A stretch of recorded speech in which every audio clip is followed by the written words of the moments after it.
That's brand new music from Pink. Just Give Me a Reason here on 103.3 WZND Fused Radio. I'm the Nard Dog filling in for Elle because we have a very, very special guest at WZND today. It's Jason Blum. Jason, how are you today? Very well, thank you. Jason, it's good to have you down here. For those who don't know, Jason Blum is the producer of all 4 Paranormal Activity films, the producer of Insidious, and the producer of the new film, The Purge, which is going to be in a special screening tonight at the Starplex at 8 o'clock. And Sinister, too. And Sinister. Don't forget that one. No, absolutely not. I love Sinister.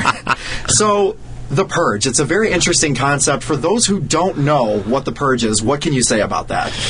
The Purge is a fictional idea about the government comes up with a way to solve all our country's problems, unemployment and the economy and growing the economy by allowing all crime to take place for 12 hours a year, from 7 at night till 7 in the morning.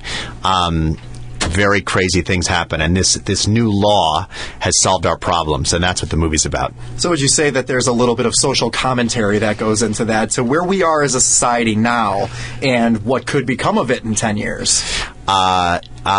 Yes, there's definitely social commentary. I think people bring their politics to the movie. The movie doesn't necessarily take a political point of view, but I've noticed that whether you're on the left or the right, people seem to think the movie supports those politics. So that's been a fun thing to see happen over the course of the times we've screened the movie. So you are generally used to more low-budget films, but this time you've worked with Michael Bay, who is known for very extravagant productions. So what was it like working with him?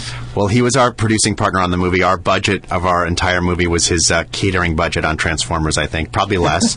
And it was I worked with Michael and his 2 partners, Brad and Andrew, and I worked with them very closely. And it was great to introduce them to a very different kind of filmmaking. Ethan Hawke, I thought, was a wonderful choice as the lead when I saw the film. What inspired that decision to make him the lead in your movie? Well, Ethan and I have been friends for many years. For about 20 years, we had a theater company together in New York a long time ago. And ever since I've been doing horror movies, I've been trying to talk him into doing one, and he's been very snobbish about it. But finally, on Sinister, we broke him down, and he actually had a terrific time on it. And he really liked kind of the whole low-budget process of scary movie making. And we did this one 6 months later because he had such a good experience on the first one. He's not one, like you said, to be a part of horror films, but it seems to really work to him. He does a really good job in these roles. So what movies did you grow up with that inspired you to get into the craft that you're in today? I really loved Hitchcock movies when I was in college. I took a course actually in Hitchcock, and we saw not everyone, but almost everyone.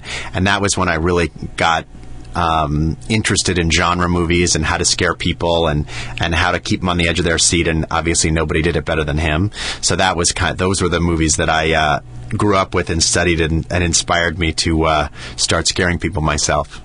So the movie comes out on May 31st. You have a little bit of time until then. June 7th. Oh, June 7th. June 7th, okay. Yes. We slip back a week. So June 7th it comes out. All right, June 7th the movie comes out. So what kind of promotions do you have in store leading up to that date? We're screening it all over the country. I'm really proud of the movie, and I think especially the way social media is today, if you made something that you're proud of, I think it's important to show it and kind of stand behind it. So we're doing that all over the country. We're here today and somewhere else tomorrow, and I really love people to see the movie early and hear what they think of it, whether they like it or not or whatever. I want to hear what people think. I think it does.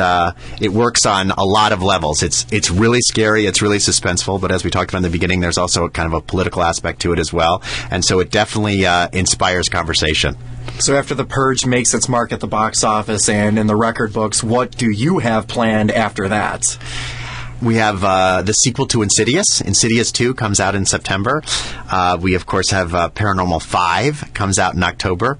And we have a scary movie about voodoo, which is this movie called Jezebel, which comes out the beginning of January. So we have quite a few more lined up. And one more question I have to ask you before we leave.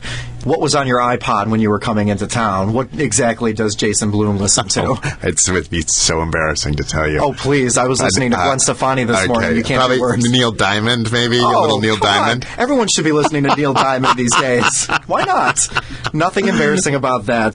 Thanks so much, Jason, for your time. Do you have any final comments? I hope to see you guys at the screening, and I'll be there afterwards to answer questions and enjoy the movie. It's a great film. You should definitely go out and check it out. Thank you so much for your time, Jason. We really appreciate it. Thank you. More from WZND coming up right now.